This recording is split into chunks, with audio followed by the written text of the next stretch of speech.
Walking together toward a treatment and ultimately a cure for ALS. That's the goal of an event this weekend, and you're invited to join in. Delilah Lopez is with the ALS Association, joins us this afternoon. And thank you so much for coming in today to talk about this. First of all, let's cut to the chase. The event is coming up this weekend at the Glass City Pavilion area. Talk about the race or the walk a little bit. Sure. Yes. So Walk to Defeat ALS. We're in our 25th year. We're so excited here in Toledo, year 20.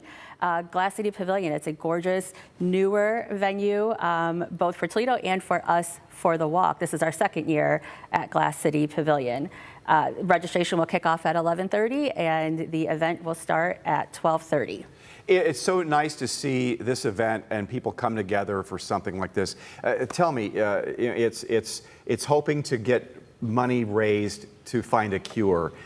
In the years that we've been doing this, it's raised a lot of money, but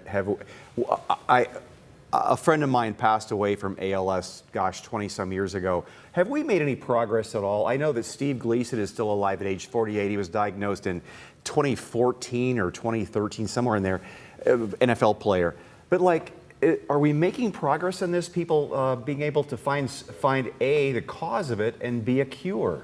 We are. So the Walk to Defeat ALS is actually our largest fundraiser. In the past 25 years, we have raised over $400 million to fuel our mission to make ALS livable and to cure it. So it's very simple and it's very direct.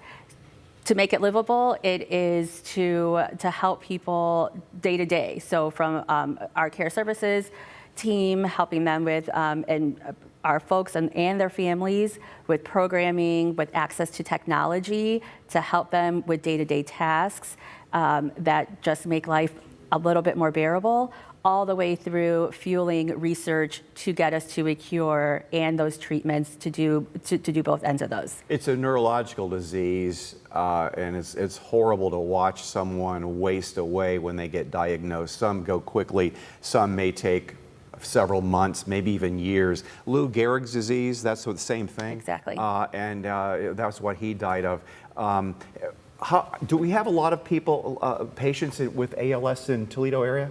In the Toledo area, we do, several hundred.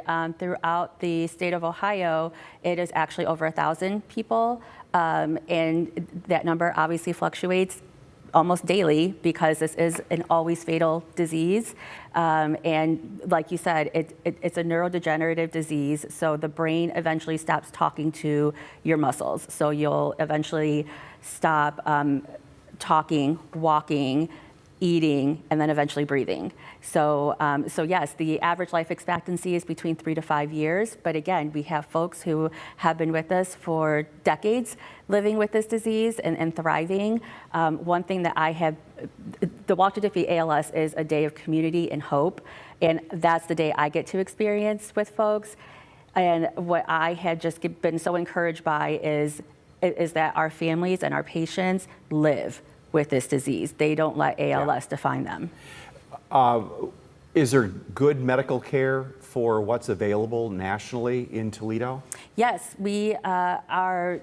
So the ALS Association, part of our funding does go toward providing funding for what we call multidisciplinary clinics. So when a patient goes to one of these clinics, their whole ALS medical team is there. So from their neurologists to dietitians, speech therapists, if that's what they need, up to 7 to 8 people on their medical staff, and they will see them every time they go to a clinic.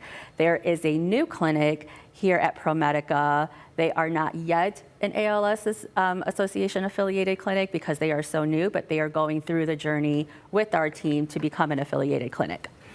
What kind of progress have you seen with treatment at all in the last few years since you've been involved with this? Sure. So there is a new drug that has just started to be administered at the beginning of this year called Qalsody. It's for a very small segment of folks living with ALS, but the goal was for it to slow down, if not stop, the progression of the disease. We've seen everything up to folks regaining function. Really? Yes, an absolute miracle. And it's something that we never expected. Because we just started facilitating this drug this year, we're still monitoring, right? And so, yes, we have folks who it has mitigated, slowed down, stopped progression, but even some who have regained function. That is great to hear. Yes. So, which means we're getting closer. These walks, these community events are having some success. So the walk starts at 12:30 at Glass City Pavilion. There you go, this coming Sunday. This coming Sunday. Registration about 11:30, so come on down and donate, or maybe get pledges and get involved. There's the website, als.org/Walk Toledo. Thank you so much for coming in today. It's just a great event, and it's nice to see that we're making some progress on just a horrible, horrible disease. Yes, thank you Delilah, so much. Thank you so much for coming in.